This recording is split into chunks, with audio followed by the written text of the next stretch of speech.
Meus caros amigos e amigas, vocês estão no canal Espiritismo Explicado, eu sou Lazarino Barbo. Antes de começar nosso vídeo, eu vou te pedir que ajude o nosso canal a crescer. Inscreva-se no nosso canal e deixe aí o seu like. É muito importante o seu like para que o YouTube possa dar visibilidade ao nosso canal. Hoje nós vamos continuar com o trabalho de análise das mensagens psicografadas aqui no nosso Núcleo Espírita Kardecista Renascer.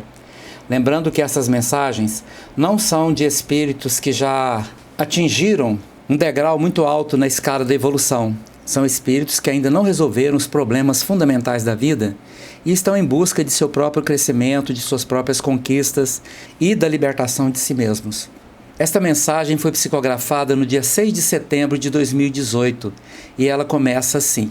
Os dias eram sempre iguais: acordar antes do sol, preparar a marmita, sair à rua, pegar o pau de arara e seguir para o canavial. Cada dia guardava em si a monotonia e a expectativa da sobrevivência. Nada era fácil. Nunca foi para as mulheres nascidas e crescidas naquele interior do sertão, incapazes de saírem de lá e viver outra vida senão aquela.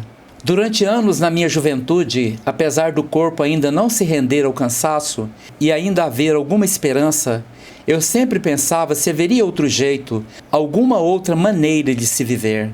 Ouvi algumas vezes contarem histórias das cidades com passeios públicos e veículos com rodas que carregavam as pessoas e luzes que saíam de potes de vidro pendurados em altos postes nas ruas ou nas paredes das casas. Falavam de festas com comidas tantas que nunca imaginei pudessem existir, de homens elegantes e perfumados. Eu nunca conheci esta vida.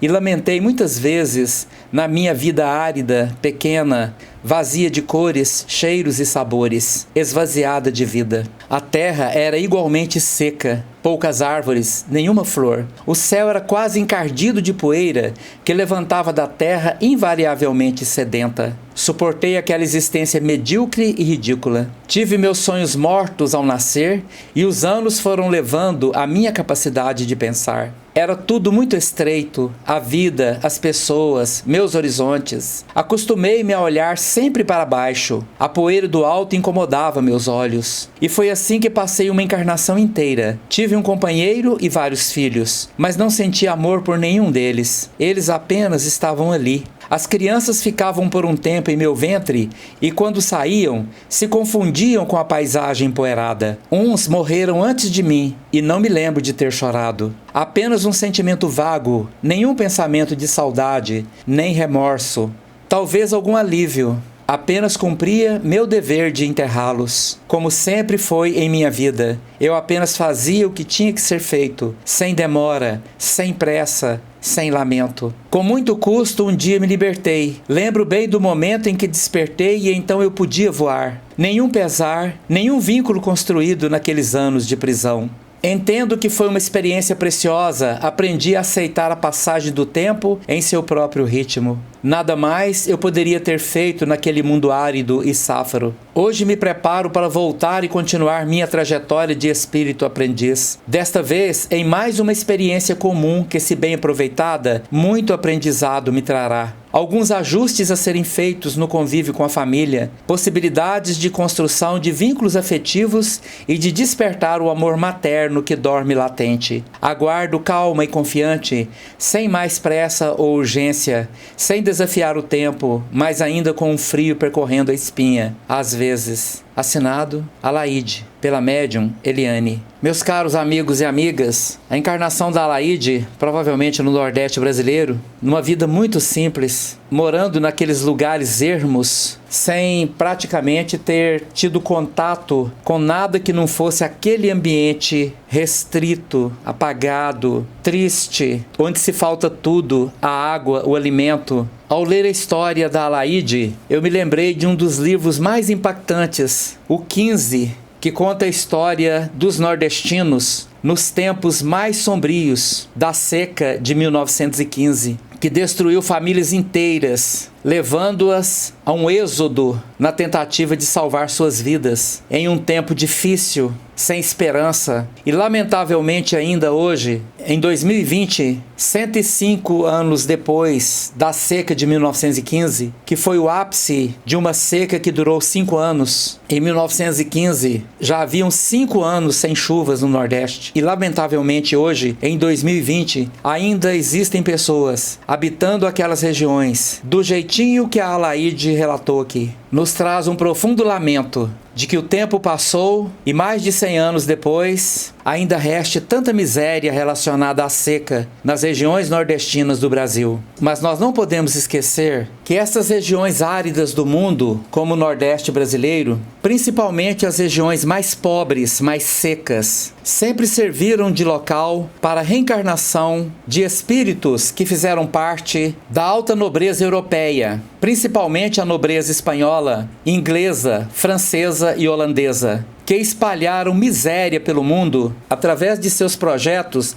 de imperialismo, que ao longo de séculos vampirizou todos os continentes, a América, a África, o Oriente Médio e a Ásia, extraindo desses povos tudo o que podiam, levando opulência e riqueza a essas nações, enquanto os povos escravizados por este imperialismo permaneciam na extrema miséria, pagando altos impostos às nações dominantes, que os deixavam entregues a si mesmos na extrema miséria. Mas estes nobres, que agiam desta forma, faziam vistas grossas ao sofrimento que deixavam por onde passavam. Mas para que pudessem suportar a ausência de sentimentos com relação ao sofrimento que deixavam para trás, tinham que endurecer o seu coração, ressecar os seus corações. E estes espíritos que viviam na opulência material ressecavam-se interiormente, tornando-se pessoas frias, secas, duras, sem vida,